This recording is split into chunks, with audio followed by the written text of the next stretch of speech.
السلام عليكم، تعالوا معايا النهاردة هنعمل مع بعض طريقة الشندوتشات الجميلة اللي انتوا شايفينها دي، محشية جبنة موتزاريلا، صوابع جبنة الموتزاريلا مع شرايح الديك الرومي المدخن.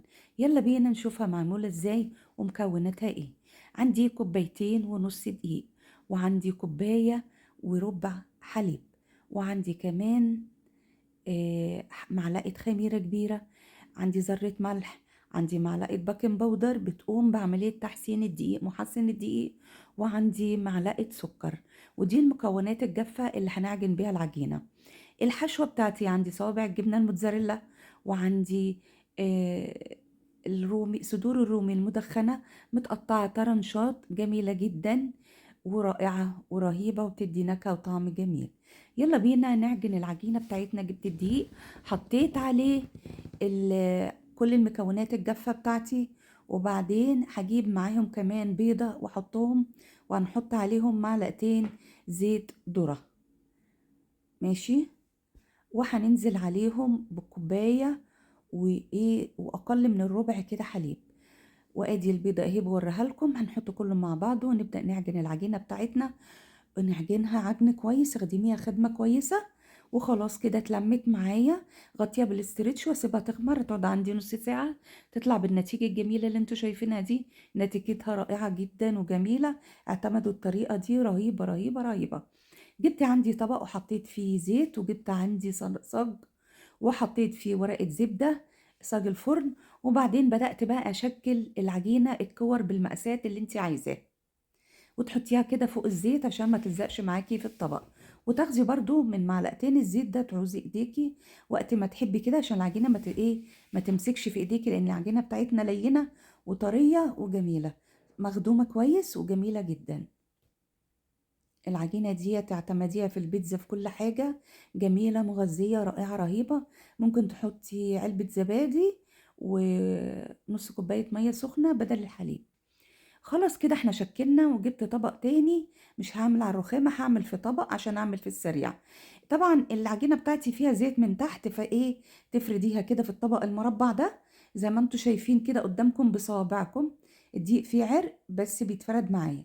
ونبدأ نجيب شرايح كده الديك الرومي المدخن. جماعة ممكن تحطوا لانشون، ممكن تحطوا جبنة بيضة، الحشوة طبعا ما انتوا عايزين، بس انا بوريكم الطريقة اللي انا عملت بيها والمكونات بتاعتي. وتبدأوا بقى ايه، تلفيها صامولي كده. شفتوا تلفوها رول ازاي؟ وبعدين تقفليها من كل اتجاه. هنعمل معاكم كذا واحدة عشان تفهموا الطريقة. واهم حاجة التقفيلة عشان يديني الشكل الجميل اللي انتوا شايفينه ده. وتبدأي ترصي بقى في الصينية بتاعتك او في الصاج بتاعك لغاية ما تخلصي الكمية بتاعتك. بوريكم الصاج اهو. هبدأ بقى احطها في الصاج معاكم اهي، بصوا. وتبقي عاملة بينهم وبين بعض فراغات، ما تقربهمش قوي من بعض عشان خاطر هتخمر.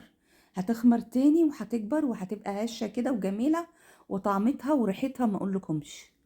نبدأ نعمل كمان واحدة معاكم. انا شريحة الديك الرومي قطعها نصين، ومخليه الراجل مقطعها، بصوا خفيفة جدا، رفيعة كده، عشان خاطر إيه الربع كيلو بس بيرمي معاكي كمية جميلة جدا على فكرة. ممكن تجيبي ربع، تجيبي تمن تعملي بالكمية بتاعته. انا عايزة اقول لكم الربع بيعمل عندي كيلو، كيلو دقيق. والجبنة طبعا حشوة الجبنة اللي انت عايزاه.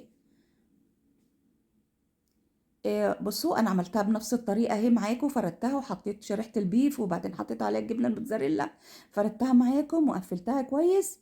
تلفيها رول وتقفليها كويس، ويلا جنب اختها. هعمل معاكم كذا واحدة، وبعد كده هنعمل بقية الكمية مع بعض. دي برضو اهي الطريقة التانية التالتة، عشان نبقى عملنا معاكم كل الطرق. يعني كذا واحدة، تبقى ايه الدنيا ماشية معاكي. حطي برضو الشريحة، ولما تحطي الشريحة لازم تكبسي عليها. خلي بالكم من كل حاجة انا بعملها، ولازم الحروف تكوني متكية عليها كده بصوابعك ومرفعاها. حطي صبع الجبنة وابدأي لفي.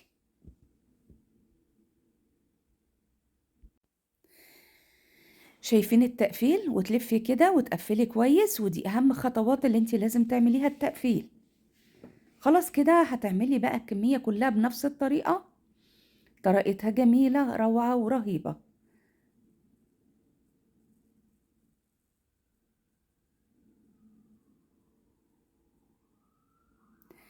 عملت أنا بقى الكمية هي كلها، بوريها لكم اللي أنا عملتها.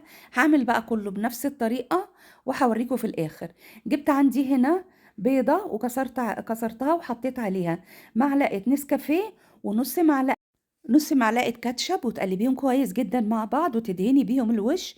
عملت صاج وعملت كمان صينية، وادي الكمية كلها بسم الله ما شاء الله.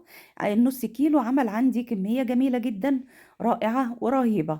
جميلة جميلة جميلة، جربوها وقولوا لي ايه رأيكم.